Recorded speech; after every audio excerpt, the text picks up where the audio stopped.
Francis Bergeron, bonjour. Bonjour. Quelles sont, selon vous, les actualités principales de la semaine ?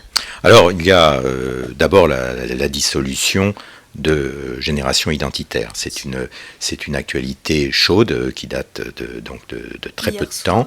Et cette affaire est scandaleuse. Les dossiers sont vides, tout le monde le reconnaît, et on sait très bien que cette dissolution correspond simplement à un besoin de symétrie de la part du gouvernement entre la dissolution de partis islamo-intégristes, islamistes, impliqués au moins moralement dans l'assassinat de Samuel Paty.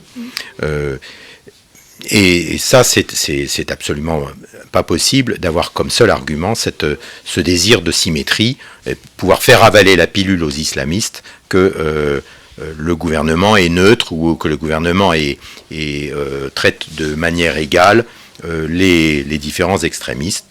Ce n'est pas du droit, c'est tout sauf du droit. Merci, parce que eux, concrètement, finalement, ils n'ont pas commis de crime pour lequel ils pourraient être dissous. Ni crime, ni violence. Ce qu'on reproche à Génération Identitaire, pour l'essentiel, c'est d'avoir déployé une banderole au cours d'une manifestation. Ils étaient sur un immeuble et ils ont déployé une banderole au pied de la manifestation, ou plutôt alors que la manifestation anti-policière sur les violences ou les soi-disant violences policières passait dans la rue, ils ont déployé cette banderole hostile et on leur reproche d'être allés dans les Pyrénées et d'être allés dans les Alpes pour démontrer que le passage des frontières était extrêmement poreux. Et c'était évidemment une manière de signaler le risque découlant de cette porosité, le risque d'immigration massive que nous connaissons actuellement. Le dernier point notable de la lettre de dissolution, c'est que lors de ces manifestations dans les Alpes et dans les Pyrénées, les militants identitaires portaient non pas un uniforme, mais avaient la même veste. Ils avaient tous une veste matelassée identique. Et la lettre de dissolution prétend que cela donnait les apparences d'être des policiers. Alors peut-être que vu d'avion, on pouvait croire à une patrouille de police ou une patrouille de douaniers, mais lorsqu'on regarde les photos ou lorsqu'on regarde les films qui ont été pris, on voit bien que ce sont des jeunes gens qui sont ensemble, mais qui ne portent pas d'uniforme. Merci. Et au début de la semaine, on a eu l'actualité du procès de Sarkozy, les résultats du procès. Il a été condamné pour 1 an de prison et 2 ans de sursis. Qu'en pensez-vous ? Oui, il a été condamné à 3 ans de prison, dont 2 ans avec sursis. Bien, ce que nous en pensons à présent, c'est d'abord que condamner un président de la République, et condamner à de la prison ferme, c'est infamant, ça donne une très mauvaise image de la France, mais lorsqu'on regarde la manière dont s'est passée l'instruction de cette affaire, on a des raisons de se poser des questions, car cela repose essentiellement sur des écoutes téléphoniques entre un avocat et son client. Ça veut dire que le secret du cabinet, le secret dans le cabinet d'un avocat peut être violé. Ça, c'est très inquiétant par rapport à... Sans parler du fond, hein, je ne parle pas du fond, je parle de cette approche-là. Donc c'est quelque chose de tout à fait scandaleux.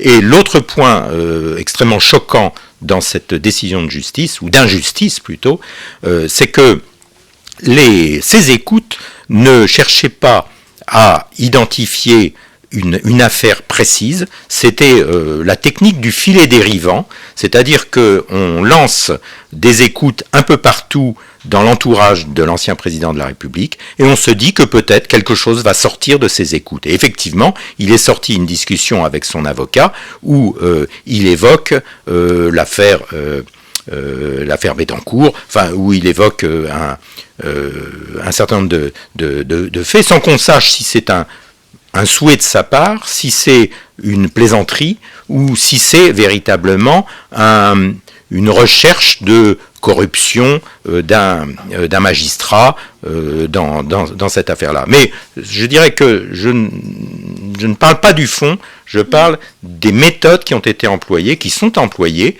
à l'égard de cet ancien président de la République, mais évidemment qui pourraient être employées à l'égard de n'importe qui, si j'ai bien compris. Oui, son avocat a appelé atteinte aux droits de l'homme et il a même dit que, si nécessaire, il irait jusqu'à la Cour européenne, il me semble.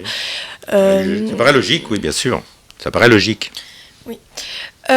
Sinon, il y a eu cette semaine la fin du barrage contre l'extrême droite, contre le Front National.